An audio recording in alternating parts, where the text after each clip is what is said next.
Hello friends, welcome to এডুস the science ক্লাসে। আজকের ভিডিও টপিক ফিজিক্সের তাপ সঞ্চালন বা হিট ট্রান্সফার পার্ট 5 এমসিকিউ। তাহলে স্টার্ট করছি আজকের ভিডিও। আজকের first question, bad conductor is also known as. তো দেখো, ব্যাড কন্ডাক্টরকে আমরা কি বলে থাকি? ইনসুলেটর বলি।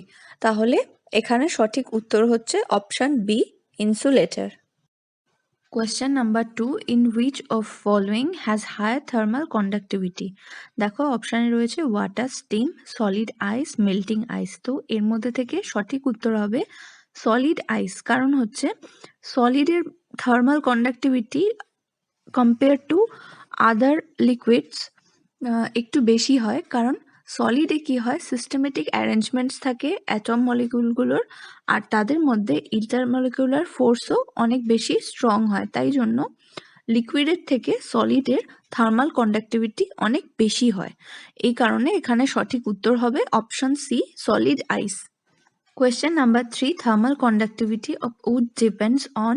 তো দেখো অপশনে রয়েছে moisture, density, temperature, all of the above. তো থার্মাল কন্ডাক্টিভিটি এই সব কিছুর উপরই ডিপেন্ড করে। তাহলে সঠিক উত্তর হচ্ছে এখানে option D, all of the above. Next question, how many types of convection process are দেয়ার।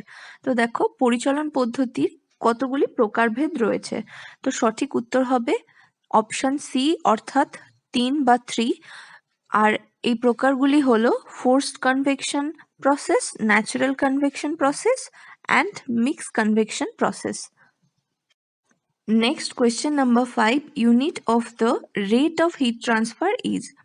তাহলে আমরা কি জানি হিট ট্রান্সফারের একক কি হয়? জুল।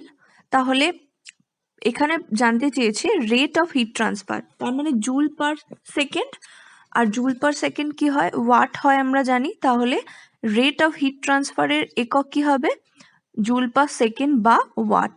এখানে তাহলে সঠিক উত্তর হবে option D, watt. Next question, which of the following has least value of conductivity. তাহলে এখানে জানতে চাইছে যে সব থেকে লিস্ট কন্ডাক্টিভিটি বা সব থেকে কম পরিবাহী কোন জিনিসটি অপশনের মধ্যে থেকে। তো অপশনে রয়েছে গ্লাস, ওয়াটার, প্লাস্টিক, এয়ার। তো এই চারটে জিনিসের মধ্যে থেকে এয়ার হচ্ছে সব থেকে লিস্ট ভ্যালু অফ কন্ডাক্টিভিটি বা সব থেকে কম পরিবাহী। এখানে সঠিক উত্তর হচ্ছে option D. Next question, which phenomena is related to radiation. অপশনে রয়েছে দেখো gravity, electromagnetic phenomena, magnetic phenomena and none of this. তো এর মধ্যে থেকে সঠিক উত্তর হবে option B, electromagnetic phenomena. Next question, the emissive power of a body depends upon its. তো এমিসিভ পাওয়ার বলতে কি, মানে যেটা কিনা বডির এমিট করার যে পাওয়ার বা এনার্জি, সেটাকেই বলে হচ্ছে এমিসিভ পাওয়ার বা নিঃসরণ ক্ষমতা যেটাকে বলে। তো দেখো এইটা বডির কিসের কিসের ওপর ডিপেন্ড করে? অপশনে রয়েছে টেম্পারেচার, ওয়েভলেন্থ, ফিজিক্যাল নেচার। তো এই তিনটে জিনিসের ওপরই এমিসিভ পাওয়ার নির্ভর করে। তাহলে এখানে সঠিক উত্তর হবে option D, all of the above. Next question, the heat is transferred by conduction, convection and radiation in. তো দেখো এই তিনটে পদ্ধতিতেই কোন জিনিসের মধ্যে দিয়ে হিট ট্রান্সফার হয়? অপশানে রয়েছে দেখো melting of ice, boiler furnaces, condensation of steam in condenser, আর রয়েছে নান অফ দিস।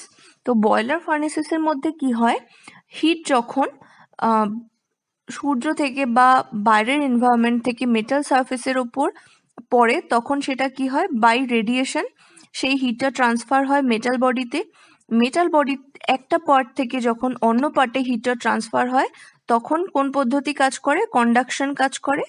আবার মেটাল সারফেস থেকে যখন ওয়াটার লেয়ারের মধ্যে যখন হিটটা ট্রান্সফার হয়, তখন কিন্তু আবার কনভেকশন পদ্ধতিতে হিট ট্রান্সফার হয়। তাহলে বয়লার ফার্নেসেসের মধ্যে এই তিনটে পদ্ধতিতেই কোনো না কোনোভাবে কখনো না কখনো হিট ট্রান্সফার হয়ে থাকে। তাহলে এখানে সঠিক উত্তর হচ্ছে অপশন বি, বয়লার ফার্নেসেস। আজকে ভিডিও শেষ প্রশ্ন, consider system A at uniform temperature T and system B at another uniform temperature caps T. Let the two systems be brought into contact and be thermally insulated from their surroundings but not from each other. Energy will flow from system A to B because of.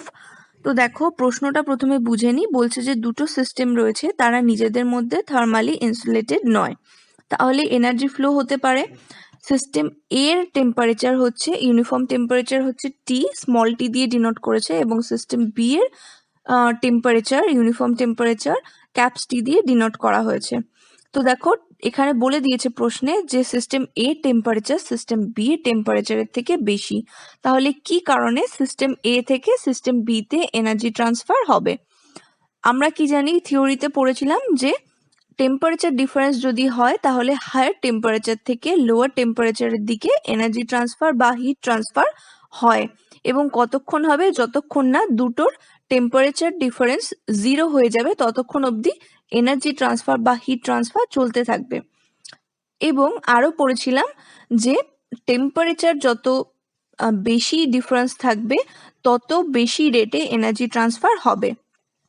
তাহলে এখানে option কোন অপশনটি সঠিক উত্তর হবে, দেখো option A তে বলছে টেম্পারেচার ডিফারেন্স, তো এই কারণেই সিস্টেম এ থেকে সিস্টেম বি এর মধ্যে এনার্জি ট্রান্সফার হবে।